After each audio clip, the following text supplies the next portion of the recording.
الحمد لله نحمده ونستعينه ونستغفره ونؤمن به ونتوكل عليه ونعوذ بالله من شرور أنفسنا ومن سيئات أعمالنا من يهدي الله فلا مضل له ومن يضلل فلا هادي له وأشهد أن لا إله إلا الله وحده لا شريك له وأشهد أن سيدنا ومولانا محمدا عبده ورسوله إن الله وملائكته يصلون على النبي يا أيها الذين آمنوا صلوا عليه وسلموا تسليما.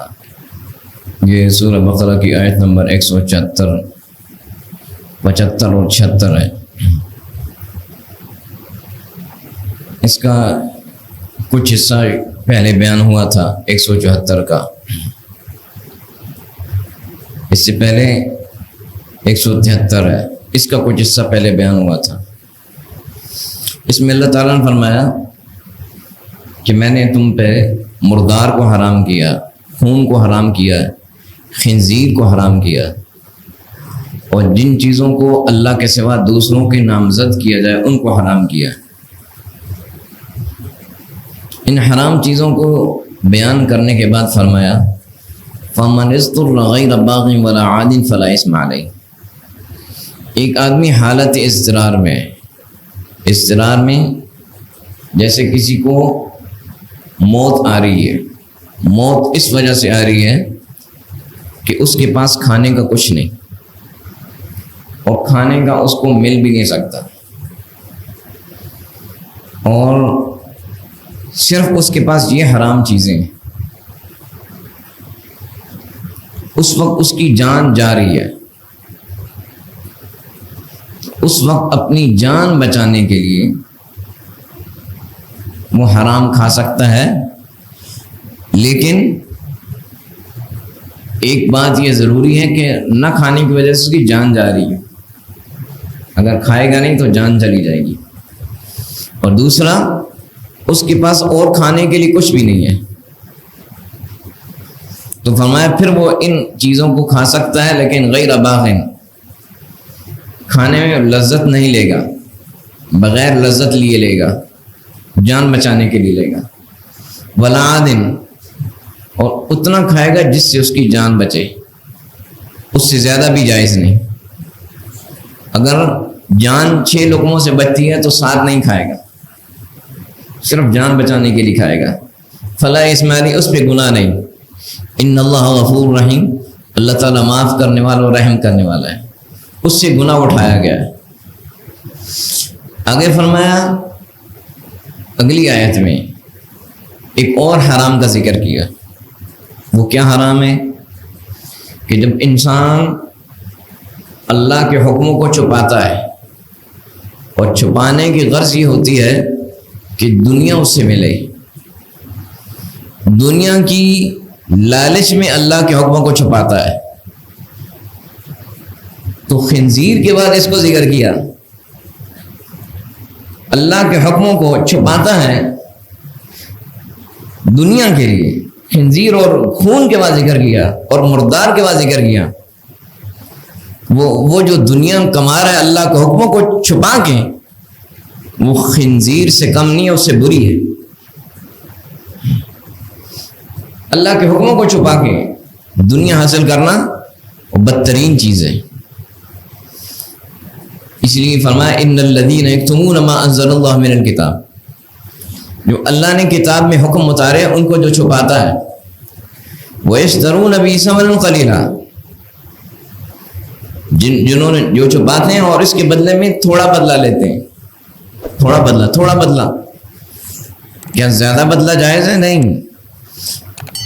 اللہ کے حکموں کو چھپا کے اگر پوری دنیا بھی لے وہ تھوڑا ہے.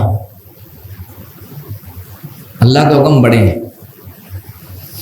ہمیں جو اللہ کے حکموں کو چھپا کے دنیا حاصل کرتا ہے، اولئک ما یاکلون فی بطونہم الا النار، وہ لوگ اپنے پیٹوں میں آگ کے سوا کچھ نہیں بھر رہے، اس کے لیے آگ کی وعید ہے.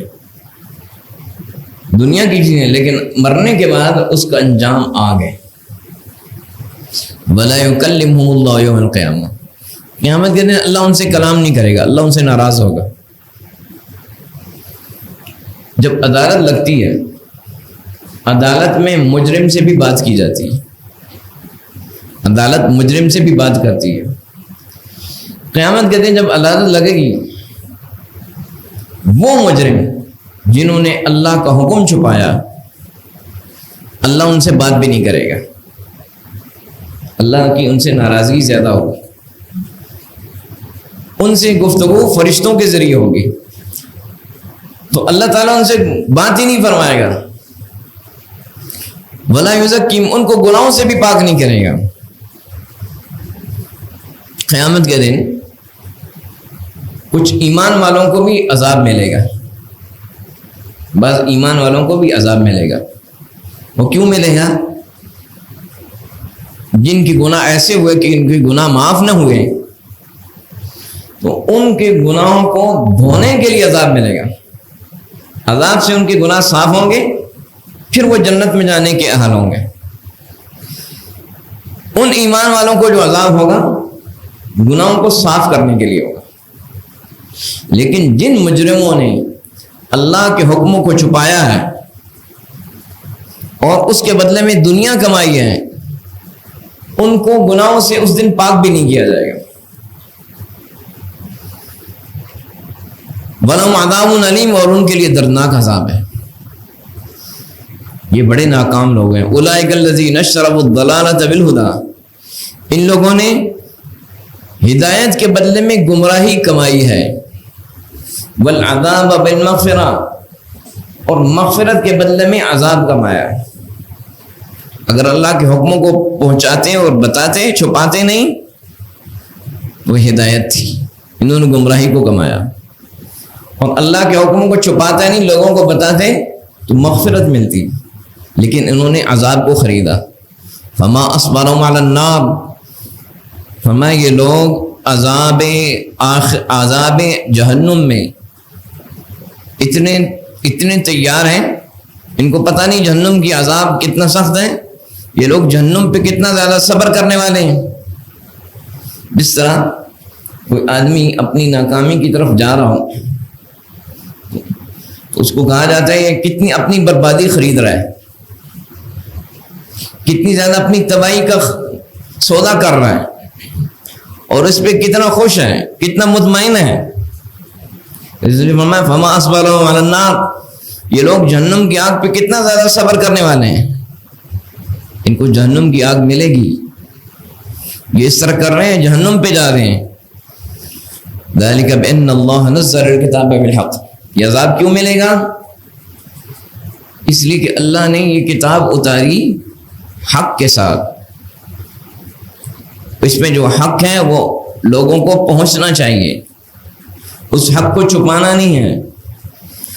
وَإِنَّ الَّذِينَ اخْتَلَفُوا فِي الْكِتَابِ لَفِي شِقَاقٍ بَعِيدٍ، اور کچھ لوگ اس کتاب میں گمراہی کے راستے نکالتے ہیں، وہ اختلاف کی راہ نکالتے ہیں. اختلاف کیوں نکالتے ہیں؟ تاکہ لوگوں کو گمراہ کریں. کتاب ہدایت کے لیے اتاری گئی، وہ اس کتاب کو سامنے رکھ کے گمراہی پھیلاتے ہیں. اس کتاب کو پیش کر کے اندر ان کی گمراہی ہوتی ہے. ہمیں وہ لوگ دور کی بغاوت میں ہیں، دور کی مخالفت میں ہیں، اللہ کی انہوں نے مخالفت مول لی ہے. یہاں تک سورہ بقرہ میں جتنے احکامات ہیں ان کا انداز اور ہے، اس کے بعد جو احکامات ہیں ان کا انداز اور ہے. اب تک جو آپ نے درس سنے سورہ بقرہ کے اس میں انداز ہو رہا ہے، اس کے بعد جو احکامات آئیں گے، آج کے بعد جو بیان ہوں گے ان میں احکامات دیے گئے ہیں. لیکن اس سے پہلے جتنی بھی آیات ہیں ان میں لوگوں کو احکامات کے لیے تیار کیا گیا ہے، چنانچہ ان کو ایک عمومی نگاہ میں دیکھتے ہیں تاکہ وہ ساری چیزیں ایک دفعہ ایک وہ مزاج اور وہ اللہ تعالیٰ جو بتا رہے ہیں ہماری تھوڑی نظروں میں اور سوچ میں آ جائے. شروع کس سے کیا؟ شروع اس سے کیا کہ اس کتاب میں شک نہیں، یہ کتاب سچی ہے اور ہدایت ہے. لیکن ساتھ یہ بتایا کہ اس پہ تم نے ایمان لانا ہے، اور اس میں ایمان بالغیب ہے. جو کچھ اس کتاب نے بتایا ہے اس پہ ایمان بالغیب ہے. بالغیب کا مطلب ہے وہ چیزیں تم نے دیکھی نہیں ہیں, وہ چکھی نہیں ہیں, وہ تم نے محسوس نہیں کی, تم نے ان کو ماننا ہے, اللہ کے حکموں کو ماننا ہے. تمہاری سمجھ اس کو قبول کرے یا نہ کرے وہ غیب ہے, اس پہ ایمان لانا ہے. اس کا نام ایمان بالغیب ہے. جو ایمان بالغیب لائے گا وہی کامیاب ہوگا. اور ایمان بالغیب جو لائے گا اس کو نماز قائم کرنی پڑے گی, اور اس کو اللہ کی راہ میں اپنا مال بھی لگانا ہوگا, جان اور مال اللہ کے حکموں کو تابع کرنا ہوگا. پھر یہ آدمی ہدایت پائے گا. وہ آدمی اللہ سے ڈرنے والا ہے. جب اللہ کا ڈر ہوگا تو اس کتاب کا فائدہ ہوگا. جب اللہ کا ڈر نہیں ہوگا تو اس کتاب سے فائدہ نہیں ہوگا. پھر اس کتاب کو سامنے رکھ کے گمراہی انسان پھیلائے گا. تو اللہ کا ڈر ہوگا تو ایمان بالغیب اور اس پہ عمل جو آدمی کر لے گا وہ آدمی ہدایت پہ, اور وہی کامیاب ہے, اور اس کے علاوہ کوئی کامیاب نہیں. یہ شروع میں بات بتائی, اور ساتھ یہ بتایا اس کتاب کو تم نے سچی طریقے سے ماننا ہے, منافقین کی طرح نہیں ماننا. انہوں نے صرف زبان سے مانا ہے, دل سے نہیں مانا. اور میں جو زبان سے مانتا ہے دل سے نہیں مانتا وہ اللہ کو سمجھتا ہے میں دھوکہ دے رہا ہوں. اللہ کو دھوکہ نہیں دے سکتا, وہ اپنے آپ کو دھوکہ دے رہا ہے. اللہ تعالیٰ اس کی باتوں سے باخبر ہے. اس کتاب پہ تم نے سچا ایمان لانا ہے, مفادات کے لیے نہیں, اللہ کا حکم سمجھ کے ماننا ہے. منافقین اس کتاب کو مفادات کے لیے مانتے ہیں. جب ان کو فائدہ نظر آتا ہے تو دین کے حکموں پہ چلتے ہیں, اور جب ان کو نقصان نظر آتا ہے تو دین کے حکموں پہ چلنا چھوڑ دیتے ہیں. لیکن ایمان والوں کی شان یہ ہے کہ اللہ کے حکم کو ہر حال میں مانتا ہے اور عمل کرتا ہے. اور پھر اپنے بندوں کو اللہ تعالیٰ نے فرمایا کہ اے بندو, تمہیں میں نے اپنی بندگی کے لیے پیدا کیا, تم نے میری بندگی کرنی ہے. یہ کتاب میں نے اتاری ہے, تمہیں اپنی بندگی کا راستہ بتائے گی. بندگی کیا ہے؟ میرے حکم اپنی زندگی میں تم نے لانے, اس کا نام بندگی ہے. اور میری بندگی کے سوا تمہارے پاس کوئی راستہ نہیں ہے, کیونکہ آسمان میرے ہیں, زمین میری ہے, اور اس کے اندر جتنی نعمتیں ہیں وہ سب میری ہیں. تو میری بندگی کرنا ہی عقل مندی ہے, اور میری شکر گزاری کرنا تم پہ واجب ہے. آسمان و زمین کے درمیان جو تم رہ رہے ہو, اور اس کے درمیان جتنی نعمتوں سے تم فائدہ اٹھا رہے ہو, تم نہیں, تمہارے باپ دادا بھی نعمتوں سے فائدہ اٹھاتے رہے, وہ سب میری ہیں. اور نعمتوں سے فائدہ اٹھانے سے پہلے دیکھو تمہیں پیدا بھی میں نے کیا, تمہارے باپ دادوں کو بھی میں نے پیدا کیا. تو عقل مندی کا تقاضا ہے کہ بندگی میری کی جائے, حکموں کو مانا جائے, ہر حال میں مانا جائے. اور جب میرے حکموں کو مانو گے تو میں تمہیں بشارت دیتا ہوں, جنت کی بشارت دیتا ہوں, نعمتوں کی بشارت دیتا ہوں. جنت کی ہر طرح کی نعمتیں, قسم قسم کی نعمتیں تمہارے مقدر ہوں گی, اور وہاں تم نے ہمیشہ رہنا ہوگا. یہ کتاب تمہیں اس طرف لے کے جائے گی.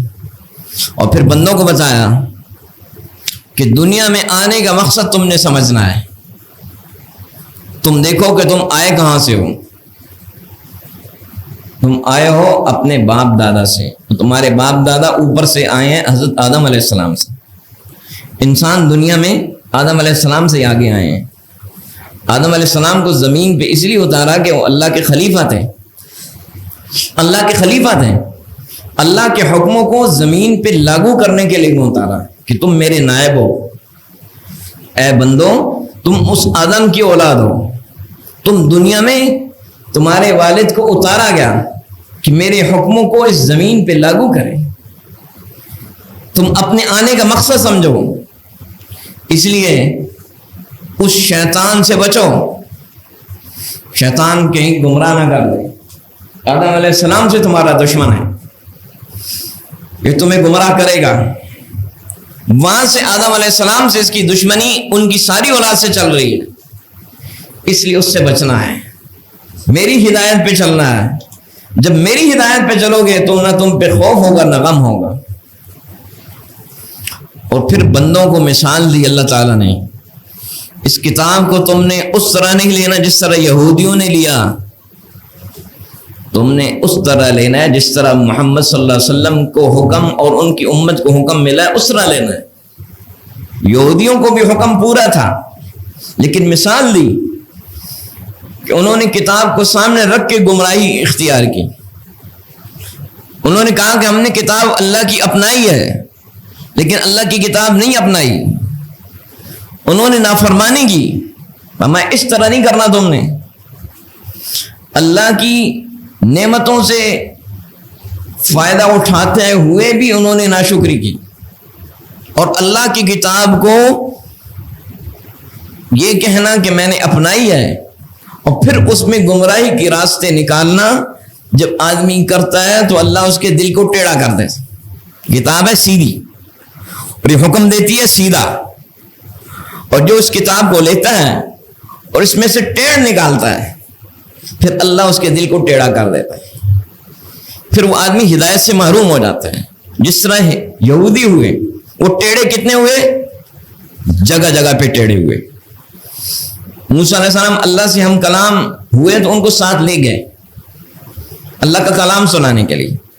ان کا تقاضا ہوا کہ ہمیں کلام سناؤ تب ایمان لائیں گے۔ جب کلام سنا تو کہنے لگے اللہ کو دکھاؤ۔ اب ان میں یہ صلاحیت نہیں تھی، عذاب آیا۔ اسی طرح اللہ کی نعمتیں ان پہ آئیں، من و سلوہ اترا، آرام کی روزی، آرام کی سکون کی روزی مل رہی تھی، کوئی تکلیف نہیں۔ کہنے لگے یہ ہمیں نہیں چاہیے، ہمیں مشقت والی روزی چاہیے، یہ من و سلوہ ہٹا دیں، ہم نے تکلیف اٹھانی ہے۔ یہ کیا تھا؟ دل ٹیڑھے ہوئے۔ جو اللہ کی کتاب کو انسان ٹیڑھے طریقے سے اس کے ساتھ ٹیڑھی رویش اختیار کرتا ہے، اللہ اس کے دل کو ٹیڑھا کر دیتا ہے۔ فلما زاغوا ازاغ اللہ قلوبہم، جب ٹیڑھا ہوتا ہے تو اللہ دلوں کو ٹیڑھا کر دیتا ہے۔ پھر کیسے ٹیڑھے ہوئے؟ اللہ کے کلام میں انہوں نے حجتیں نکالنا شروع کر دی۔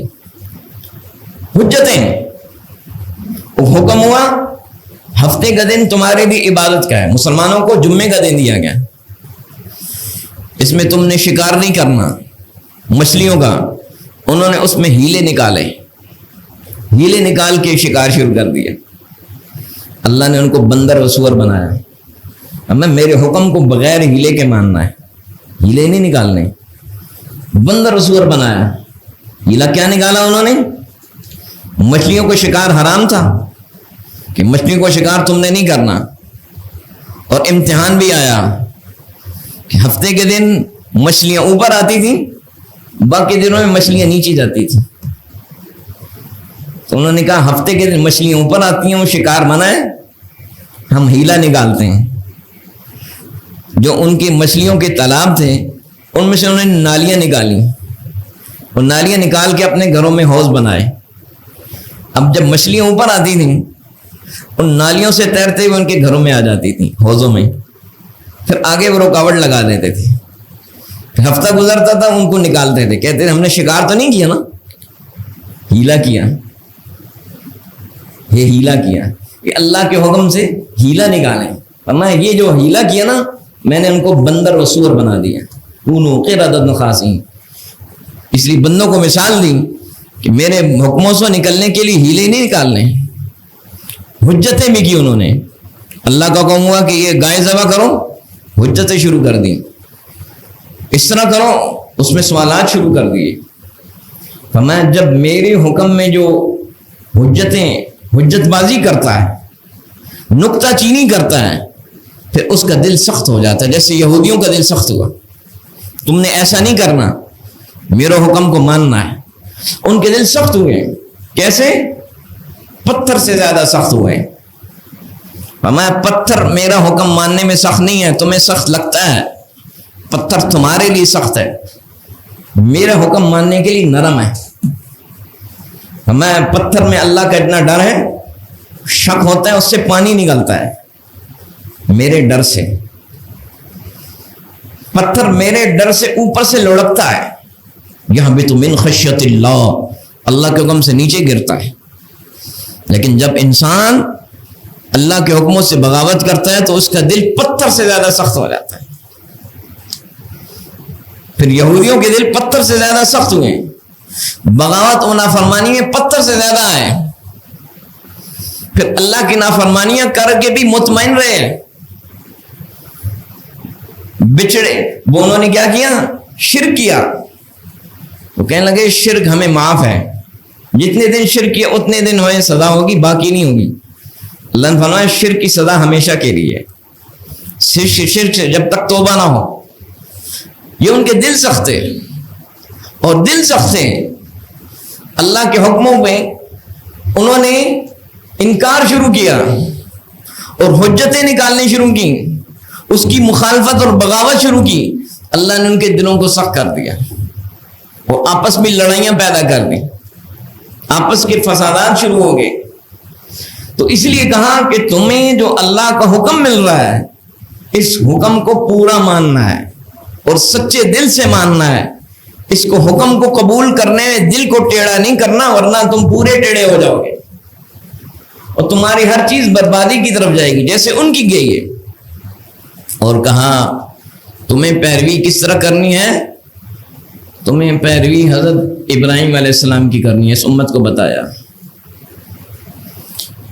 تمہیں ان کی پیروی کرنی ہے. یہودیوں نے اور عیسائیوں نے نام تو یہ لگایا کہ ہم بھی ابراہیم صلی اللہ علیہ وسلم میں محبت کرتے ہیں, لیکن فرمایا یاد رکھنا اے امت, ابراہیم علیہ السلام کی سچی پیروی تم نے کرنی ہے. اس کا راستہ کیا ہے؟ اس کا راستہ ہے کہ تم نے محمد رسول اللہ صلی اللہ علیہ وسلم کو دیکھنا ہے. محمد رسول اللہ صلی اللہ علیہ وسلم ابراہیم علیہ السلام کی اولاد میں سے ہیں, اور ابراہیم علیہ السلام نے ان کو اپنی اولاد کے لیے مانگا, اور تم ان کے امتی ہو, اور ابراہیم علیہ السلام کی پیروی تم نے کرنی ہے کہ تم جس پیغمبر پہ تم ایمان لائے وہ ابراہیم علیہ السلام کی اولاد میں سے ہیں. اور ابراہیم علیہ السلام کا راستہ کیا ہے کہ سچی اللہ کی پیروی کرنا. اذ قال له رب اسلم, اللہ نے کہا ابراہیم میرے سامنے جھک جا. قال اسلمت لرب العالمین, دل و جان سے اللہ کے سامنے جھکے. اس طرح تم نے بھی دل و جان سے جھکنا ہے, سچا جھکنا ہے. پہلے منافقین کا ذکر کیا, وہ تو دھوکہ دے رہے ہیں. یہودیوں کا ذکر کیا, ایمان لا کے بھی ٹیڑھے ہوئے. میں ایسا نہیں, تمہارے لیے ابراہیم علیہ السلام نمونہ دیکھنا. ان کو کیسا مانا انہوں نے؟ دل سے مانا, جان سے مانا, دماغ سے مانا, جسم کے ہر عضو سے مانا, جان مال اولاد ہر چیز اللہ کے سامنے تسلیم کر دی. فرمایا یاد رکھنا پھر ابراہیم کو میں نے ایک ایسا کامیاب کیا, ان کی کامیابی کی مثال قیامت تک چلتی رہے گی. ان کے بعد جتنے پیغمبر آئے وہ ساری ان کی اولاد میں سے ہوئے, اتنے بڑے کامیاب ہوئے. دنیا میں بھی ان کو کامیابی, آخرت میں بھی کامیابی. مثال یہ دی کہ تم نے ان کو سامنے رکھنا ہے. انہوں نے اللہ کا حکم ماننے میں کسی خواہش کو سامنے نہیں رکھا, کسی ہیل و حجت کو سامنے نہیں رکھا. اس امت محمد صلی اللہ علیہ وسلم تم نے بھی ان کی پیروی کرنی ہے. اور پھر مثال مسلمانوں کی تربیت کی کہ اللہ کے حکم کو بغیر کسی حکمت کو سمجھے ماننا ہے. حکمت لاجک پہ غور نہیں کرنا, اللہ کا حکم اس لیے ماننا ہے کہ حکم ہے. پھر مثال دی, تربیت کرائی کہ مسلمان مکہ میں کعبہ کی طرف منہ کرتے تھے, پھر مدینہ میں آئے کہاں بیت المقدس کی طرف منہ کرنا ہے, پھر حکم ہوا پھر کعبہ کی طرف منہ کرنا ہے. اب سوال کرنے والا سوال کرے گا کہ کیوں ہے؟ ادھر حکم ہوا کعبہ کی طرف, ادھر حکم ہوا بیت المقدس کی طرف, پھر حکم ہوا کعبہ کی طرف. وجہ کیا ہے؟ تربیت کرائی. فرمایا وجہ صرف میرا حکم ہے, وجہ میرا حکم ہے. امت کی تربیت کی کہ میرا حکم صرف حکم مان کے کرنا ہے, اس میں کوئی لاجک نہیں دیکھنی, کوئی فلسفہ نہیں دیکھنا. اس طرح کرو گے تو میں نے پیغمبر تم پہ بھیجے ہیں, یہ پیغمبر بہت بڑی نعمت ہے, یہ تمہیں ہر طرح کی دنیا و آخرت کی کامیابی سے ہم کنار کریں گے. تم نے اس پہ میرا شکر ادا کرنا ہے اور اس پیغمبر کی پیروی کرنی ہے, اس کتاب کو سینے سے لگانا ہے. اور یہ بھی یاد رکھنا میرا حکم ماننے میں امتحان آئیں گے، آزمایا جائے گا، تکلیفیں بھی آئیں گی، مال و جان کی کمی بھی آئے گی، لیکن ان حالات میں تم نے صبر کرنا ہے، اور صبر جو کرے گا دنیا و آخرت میں اس پہ رحمت اور کرم ہو جائے گا، مہربانیاں ہو جائیں گی۔ اسی لیے ایمان والوں، تم نے میرے ساتھ سچی محبت کا معاملہ کرنا ہے، اور محبت ایسی ہو کہ میری محبت ہر چیز پہ غالب ہو، اور میری محبت میں کوئی شریک نہ ہو، اور میرے حکم کی اتباع میں کسی کو شریک نہیں کرنا، اطاعت صرف میری ہے، محبت میری ہر چیز پہ غالب ہے۔ جب میری محبت ہر چیز پہ غالب ہوگی تو یہی تمہاری کامیابی کا راستہ ہے۔ یہی ساری باتیں پہلے بتائی ہیں سورہ بقرہ کے جتنا پیچھے ہے، یہی بتایا، اور اس کے بعد آگے جو احکامات آئیں گے پھر اس کی تیاری کرائی جا رہی ہے کہ میری محبت کو غالب کرنا ہے۔ اور یہ بھی کہا کہ یاد رکھو، میں نے تمہیں کہا کہ میری محبت کو غالب رکھنا، یہ نہیں سمجھنا کہ میں دنیا سے تم سے چھڑوا رہا ہوں، دنیا میں تمہیں دوں گا، پاکیزہ دنیا میں نے تمہارے لیے رکھی ہے، اس کو استعمال کرو، میں خوش ہوں گا، یہ میرا شکر ہے، لیکن میرے حکم کے مطابق کرنا ہے، اور حکم کیا ہے وہ میں آگے تمہیں بتاؤں گا، ان کو ماننا ہے۔